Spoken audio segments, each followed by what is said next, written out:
Hola, ¿qué tal? ¿Cómo les va? Muy bienvenidos. Aquí arrancamos Tesis de Salud, un clásico ya para aprender, seguir aprendiendo todo lo que tiene que ver con nuestro bienestar. Hoy te vamos a contar sobre algunas novedades en cuanto a los servicios que brindan las farmacias, algunas incorporaciones y algunas noticias que no son tan positivas. También vamos a estar hablando de anemia, en qué consiste, cuáles son las causas y cómo se puede tratar. Y después te vamos a proponer un ratito para la reflexión y te vamos a hablar de cómo podemos hacer para tomar las riendas de nuestra vida y sentirnos mucho mejor. Todo eso en Tesis de Salud, que comienza de esta forma.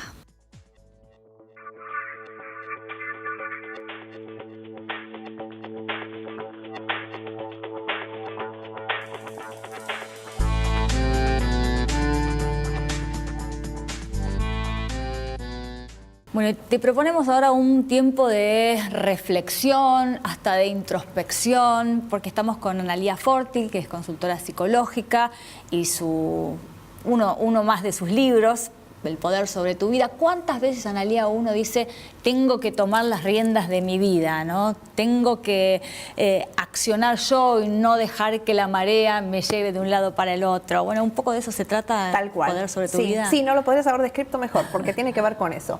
Muchas veces la pregunta es, bueno, pero ¿qué es realmente tener poder sobre nuestra vida? Es eso. Tal cual como lo describiste, es poder tomar las riendas de nuestra vida. Eso significa tener claro hacia dónde nos queremos dirigir y enfocar nuestra energía psíquica hacia ese lugar. Pero esto no es tan sencillo como creemos. Exactamente. ¿Cómo se hace? ¿Por dónde empezamos? Bien, a ver, hay algo que es muy importante, hay como un primer paso. Todos tenemos poder personal. El poder personal forma parte de nosotros. El gran problema es que a lo largo de nuestra vida lo vamos renunciando. Y lo empezamos a renunciar ¿cuándo? Cuando de alguna manera empezamos a tratar de satisfacer las expectativas de otro, empezamos a tratar de vivir en función de mandatos que de pronto ni siquiera nos cuestionamos y que si nos cuestionamos nos damos cuenta que por ahí nos compartimos.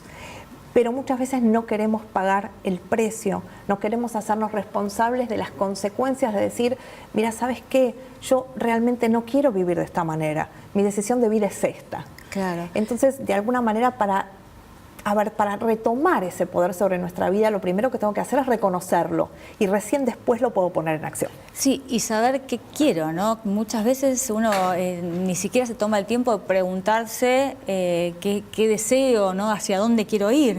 Exacto, porque, sucede que muchas veces creemos que no tenemos la libertad para poder elegir lo que realmente queremos. Cuando vos de alguna manera te acostumbras a vivir en función de lo que se debe hacer, del que deberías ser, de cómo deberías conducirte en la vida, empezás hasta a restringir ese ámbito de libertad de preguntarte, ¿pero qué quiero yo de mi vida? ¿Cómo quiero vivir? ¿Hacia dónde quiero ir? No le debo a nadie la satisfacción de expectativas que no sean mías. Cuando vos empezás a vivir satisfaciendo las expectativas de otro, te empezás a encontrar en un callejón sin salida, porque terminás quedando insatisfecho vos mismo. Claro. Y pagás ese precio creyendo que estás evitando pagar otro. En la vida todo tiene un precio. Tener poder sobre tu vida y renunciarlo también.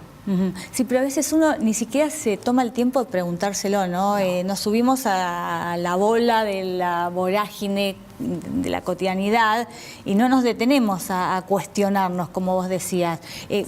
¿Cómo hacemos para incorporar ese ejercicio? Bueno, ese es el ejercicio de la libertad. Yo a veces en el consultorio trato de transmitir cuestiones prácticas, sencillas, como por ejemplo, vos elegís realmente lo que vas a desayunar a la mañana, más allá de las posibilidades económicas que puedas tener. Dentro de las posibilidades que tenés, elegís ¿qué tengo ganas de comer? ¿Tengo ganas de una fruta, de algo fresco, de algo que sea más cálido, más confortante? Muchas veces lo que haces es dirigirte y por inercia directamente consumir lo que tenés. Claro, y en general, ¿no? Desde tu experiencia, ¿qué es lo que más nos cuesta soltar de esas costumbres que tenemos así un poco por inercia o por mandato? ¿Sabes qué es lo que más nos cuesta soltar? Los vínculos. Esto es lo más difícil. Es cuando vos te encontrás en situaciones de pronto con vínculos cercanos, muchas veces vínculos que son biológicos, vínculos familiares, que muchas veces son vínculos que traen dificultades a tu vida, que traen conflictividad y que muchas veces no está en vos resolverlo porque la conflictividad tiene que ver con el otro. Esto es una de las cosas que más cuesta soltar, que más miedo produce realmente tomar ese poder sobre tu vida y decir, bueno, yo con esta persona tomo la decisión de no vincularme más porque las consecuencias sobre mi calidad de vida, sobre mi vida emocional, son nefastas, son destructivas.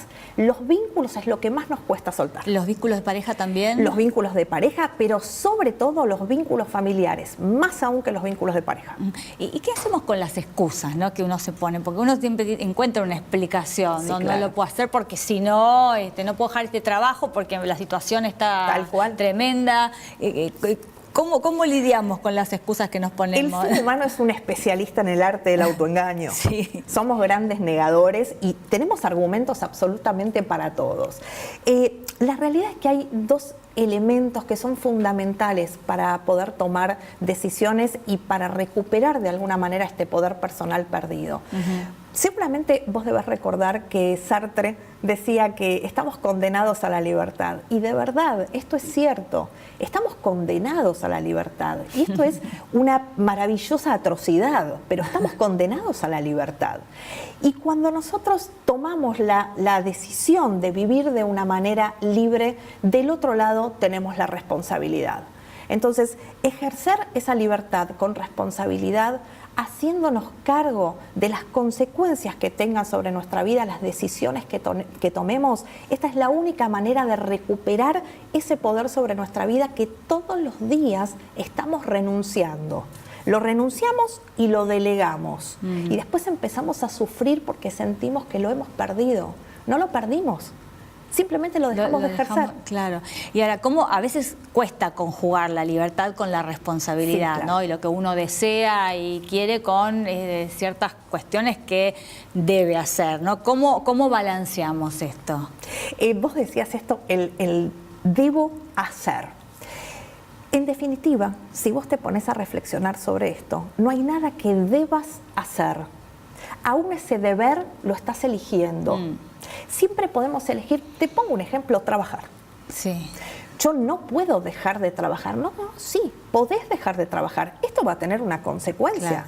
Si vos elegís continuar trabajando es porque no estás dispuesto a hacerte responsable de las consecuencias que tiene dejar de trabajar, pero la libertad de dejar de hacerlo la tenés. Por eso el gran autoengaño es la frase no tengo otra alternativa. Siempre hay otra alternativa.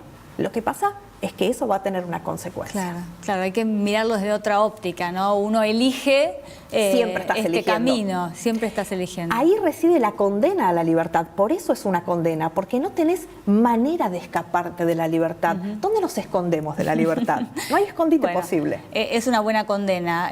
Lo que hay que tratar de resistir es estar condenado al pasado, ¿no? O a los mandatos, pero a la libertad. Absolutamente. Soltarse de las cadenas del pasado es un gran paso para conquistar el poder sobre tu vida, porque el pasado todo el tiempo te está reteniendo. El pasado de alguna manera te convierte en un secuestrado por tu propia historia de vida. Bueno, si no lo hiciste hasta ahora, empezá hoy. Totalmente, a retomar el poder perdido. Un empujoncito que nos dan al día para, bueno, arrancar a tener las riendas de nuestra vida. Como retomar las riendas de nuestra vida. Gracias, tal cual. Ani, como siempre, un placer.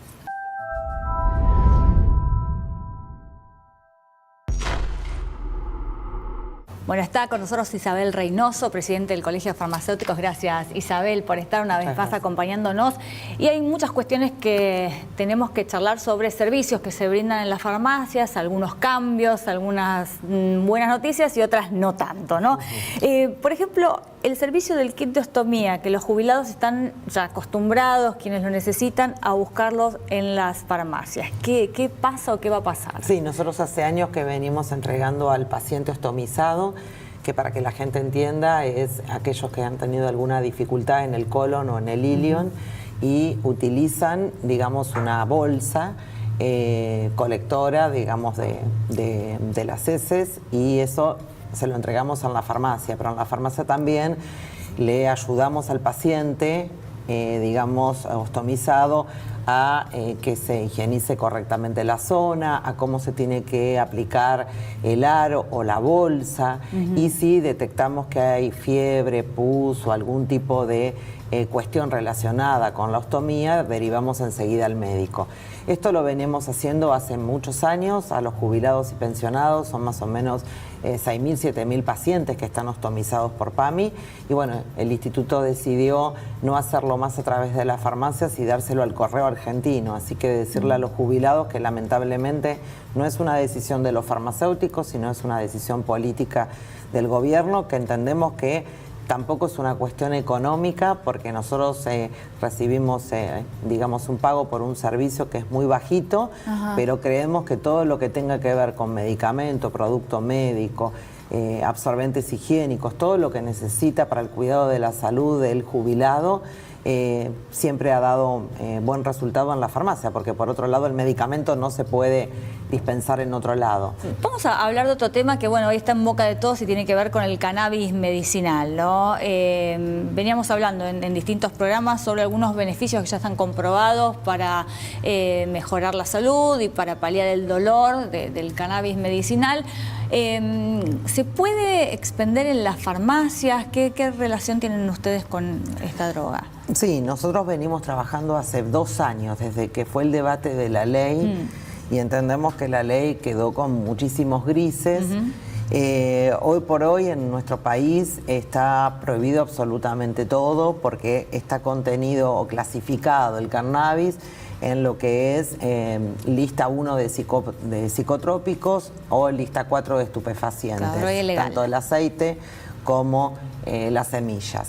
Ahora bien, el ANMAT viene reglamentando, y cuando no hay una aprobación en el país de una especialidad medicinal, o sea, no hay un laboratorio que se haya puesto a fabricar, o sea, que no existe registro, o tampoco algún laboratorio que desee traerlo y que tenga registro, hay un mecanismo que se llama importación de medicamentos para uso compasivo, ¿sí? Que el ANMAT autoriza la importación del producto, y en este caso para el cannabis solamente lo autoriza para epilepsia refractaria. Y esto es importante porque hay personas que lo quieren para el dolor o para autismo, para otras patologías. Hoy por hoy Argentina solamente tiene aprobado por la Autoridad Sanitaria Nacional para epilepsia refractaria, o sea, personas que tienen chiquitos, sobre todo que tienen epilepsias, que no responden a otros tratamientos. El ANMAT autoriza la importación. Y ahora, la persona que quiere adquirirlo o que necesite adquirirlo, ¿cómo tiene que hacer? Tiene que venir con la receta médica, ¿sí? Y vuelvo a repetir, el diagnóstico es epilepsia refractaria. Tiene que estar diagnosticado por su médico. Ahora, ¿el médico sí puede recetar este medicamento? Sí, para epilepsia refractaria. Para epilepsia refractaria. Sí, hasta ahí estamos dentro de lo legal en nuestro país. Exactamente. Con la receta médica, la historia clínica, y después el farmacéutico le va a dar una serie de planillas para completarlo, va a ayudar a completar, y a partir de ahí se arregla el farmacéutico. El farmacéutico, cuando llegue el producto a la aduana, le va a avisar que ya está en Argentina, nos comunicamos con la droguería, y en unos días, cuando la droguería, que vuelvo a decir, viene a la mañana y a la tarde a nuestras farmacias, trae el medicamento, se lo dispensa el farmacéutico. ¿Por qué, Paula? Porque si esto no se hace de esta manera, la gente se desespera frente a la angustia de querer adquirir el medicamento, y se ha generado un mercado paralelo, un mercado negro, que la realidad es que el paciente, vos le tenés que asegurar no solo tener el medicamento, sino que contenga lo que dice tener, que esté conservado problema, ¿no? En condiciones óptimas, y esto vale para cualquier medicamento, no solamente para cannabis medicinal, ¿sí? O sea, claro, pero otros medicamentos se pueden adquirir quizá. Aquí, como hay un vacío legal o una cuestión que todavía no está definida, eso hace que se genere este mercado paralelo, ¿no? Exactamente, y están dándole a los chiquitos, digamos, en el mejor de los casos, gotitas de aceite de oliva. ¿Por qué? Porque frente a la desesperación, los papás tratan, vuelvo a repetir, la epilepsia refractaria ha fracasado los tratamientos que han intentado, convencionales, y el nivel de convulsiones es alta, entonces con esto es un paliativo el país lo autoriza, o sea, la autoridad sanitaria lo autoriza. Y nosotros creemos que a futuro hay que seguir avanzando para pasarlo a lista 2, como lo ha hecho Chile y otros países. ¿Por qué? Porque, bueno, un lista 2 es, por ejemplo, la morfina, que también es controlado, ¿sí? Es muy controlado, con receta por triplicado, nosotros los farmacéuticos con vale, con intervención de la autoridad sanitaria, pero cuando viene una receta de morfina por un tratamiento de dolor, por ejemplo, para un cáncer o alguna patología con mucho dolor, el farmacéutico se lo puede preparar de la mañana para la tarde. En cambio, de esta manera, cuando tenés que hacer tanto trámite, lo que ocurre es que la gente se desespera y busca otras alternativas y a veces no le da resultado, por porque no le está...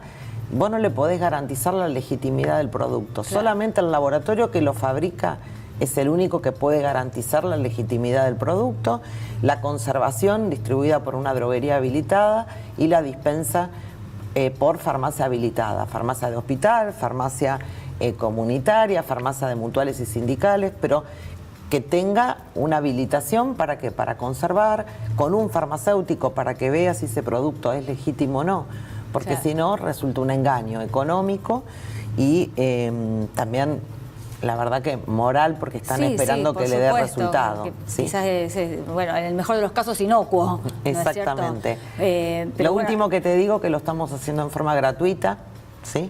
La farmacia lo está haciendo en forma gratuita para darle una solución a esto que veníamos y que ya está tergiversado. Y bueno, vamos a seguir colaborando con las autoridades sanitarias que lo requieran para que realmente el acceso al medicamento no se vea coartado por disposiciones, porque en otros países, digamos, esto se hizo, se hace y siempre con controles. Nadie habla de que se venda en cualquier lado. Por supuesto. Además está probado que para este tipo de enfermedad por lo menos es beneficioso, ¿no? Cuando fallan, como decías, todos los tratamientos convencionales, esto es una ayuda que le cambia la calidad de vida a los pacientes, ¿no? Exactamente. Entonces, bueno, falta un debate, insistimos, en relación a estas cuestiones para que la ley nos sirva, ¿no? Nos sirva a todos, porque hoy por hoy esta ley que existe ha quedado con muchos agujeros. Sí, sobre todo es como que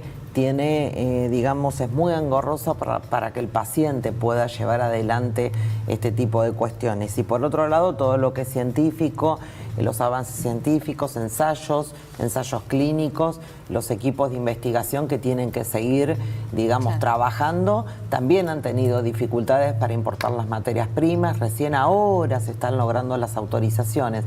Pero bueno, pasaron 2 años y me parece que eso es lo que hizo que, digamos, la gente desesperada trate de buscar alguna otra cuestión que no es una solución, ¿sí?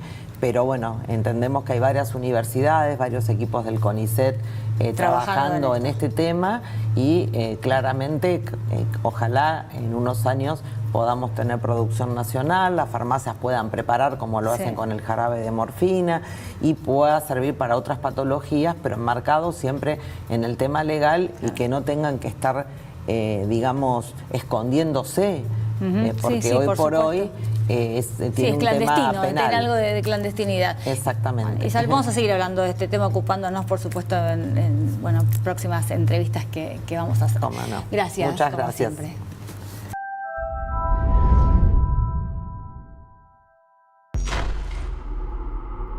El doctor Esteban Chileli es médico clínico. ¿Qué tal, doc? ¿Cómo estás? Y hoy lo hemos convocado para hablar de la anemia. ¿Qué es la anemia, doc?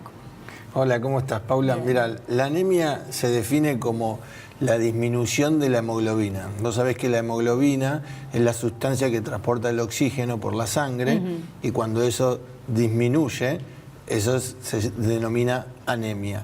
En el varón el valor de corte es más alto, es 13, y en las mujeres 12 de hemoglobina, ¿no? Ajá. ¿Y cómo se detecta? ¿Cuáles son los síntomas que tiene el paciente? Bueno, los síntomas, cansancio, fatiga, falta de ganas, a veces caída de cabello, a veces fragilidad de las uñas, y eso se detecta con un análisis de sangre.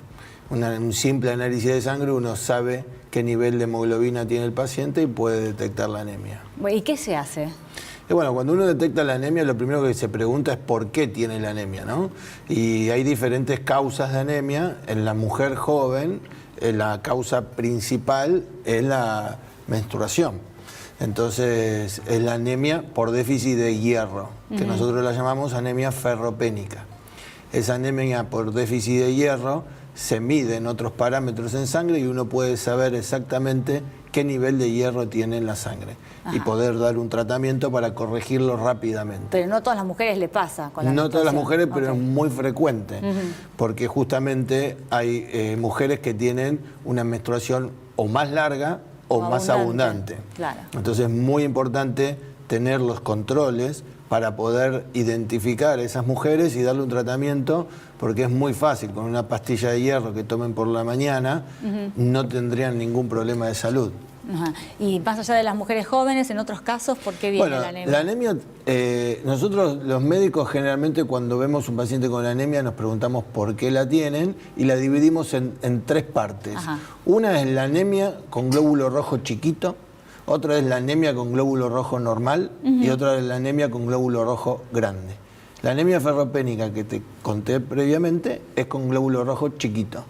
Y otra causa de glóbulo rojo chiquito es la talasemia, que es una anemia del Mediterráneo hereditaria. Ajá. Que se ven los italianos, por ejemplo, que nacieron en el Mediterráneo o que son descendientes de gente que vivió en el Mediterráneo. ¿Y eso es genético o tiene que ver con...? Sí, eso es genético. Ajá, eso bien. es puramente genético. Y después la anemia de los glóbulos rojos grande es por déficit de vitaminas, B12 o ácido fólico. Y después tenemos la anemia con glóbulo rojo normal, que es la de los trastornos crónicos, que son las personas que tienen alguna enfermedad crónica que lleva a que falle el sistema hematopoyético, que es el que fabrica el glóbulo rojo, y es un glóbulo rojo normal. Ajá. ¿Y esa anemia, la crónica, se revierte? ¿O uno va sí, a convivir con la anemia? Sí, se revierte, pero es más difícil de encontrar el diagnóstico. Pero, por ejemplo, un paciente con enfermedad renal crónica, una insuficiencia renal crónica, tiene una anemia de los trastornos crónicos que se revierte con un tratamiento específico que se llama eritropoyetina, por ejemplo. Y hay otras anemias de trastornos crónicos que se revierten cuando uno trata la enfermedad crónica. ¿La alimentación tiene que ver con la anemia? Sí, claro. En la primera parte que habíamos hablado de la anemia ferropénica, justamente se pueden combinar esto que vos estás diciendo. O sea, la anemia ferropénica se puede tener por pérdida de hierro, por mala absorción o por baja ingesta. Por mala absorción es la enfermedad celíaca, que también da una anemia por déficit de hierro. Y por déficit de ingesta es esto que vos decís, personas que no tienen una alimentación rica en hierro y entonces tienen una anemia ferropénica por baja ingesta. Eso se ve en los dos extremos, en los niños y en los adultos mayores. ¿Y cuáles son los alimentos que uno debería consumir para no tener este déficit? Y bueno, el tema del hierro, hay alimentos que tienen hierro intrínseco, como son las carnes. El hígado y las lentejas, era la receta de... Exactamente, y las lentejas del lado de las verduras. Pero muchas verduras también tienen hierro y sirven para el aporte. Entonces ahí está el juego entre balancear, depende de los gustos de las personas, si no comen carne, como con los vegetales, consumir todo el hierro que se necesita. Y después está el otro déficit, que son la vitamina B12 y el ácido fólico, que tiene que ver un poco con la alimentación, pero no siempre, porque puede haber enfermedades secundarias que generan ese déficit. Ajá. Es decir, que generalmente hay que suplementar ese déficit con algo químico. Exactamente, una pastilla de ácido fólico o un preparado con vitamina B12. Claro, en un caso de una anemia leve, ¿se intenta primero con la alimentación o directamente se va, por ejemplo, a recetar una pastilla de hierro? No, sí, por supuesto, se puede intentar con la alimentación, más si es una mujer joven, con su periodo menstrual, y se pueden corregir las dos cosas. Se puede corregir la alimentación y se puede corregir la pérdida de la menstruación, ¿no? O sea, mejorar todo lo que le esté pasando ciclo. en el ciclo menstrual. ¿Qué consecuencias puede tener una anemia sostenida en el tiempo? Y nosotros lo vemos continuamente en el consultorio. La gente joven se acostumbra a tener la anemia y se acostumbra al cansancio. Entonces, cuando uno le dice, bueno, tenés una anemia importante, hay que tratarla, y te dice, yo no me siento cansada. Ahora, cuando vos le mejorás el valor, ahí se da cuenta que claro. antes estaba cansada. Eso lo vemos muy frecuente, porque la gente y el ser humano y el cuerpo humano es muy sabio y se adapta adaptando rápidamente. Pero eso no hay que permitirlo. Uno tiene que estar atento, tratarlo, porque mejora la calidad de vida. Acá lo que estamos hablando es de mejorar rápidamente la calidad de vida. Y es fácilmente detectable la anemia, Sí, ¿no? sí, Porque muy con fácil. un examen simple Un de examen sangre... simple de laboratorio, se pide un hematocrito, una hemoglobina, lo que nosotros llamamos hemograma, y eso lo detectamos rápidamente con los valores de lo que te dije, Bien. el tamaño del glóbulo Claro, rojo. así que no dejarse estar, como siempre acá Seguro. decimos, la consulta periódica al médico es indispensable para tener una buena calidad de vida.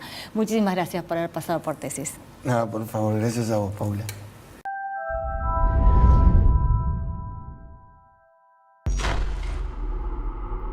Y así pasó el programa de hoy, llegamos al final, pero nos reencontramos la próxima semana como siempre. Muchas gracias por acompañarnos. Chau.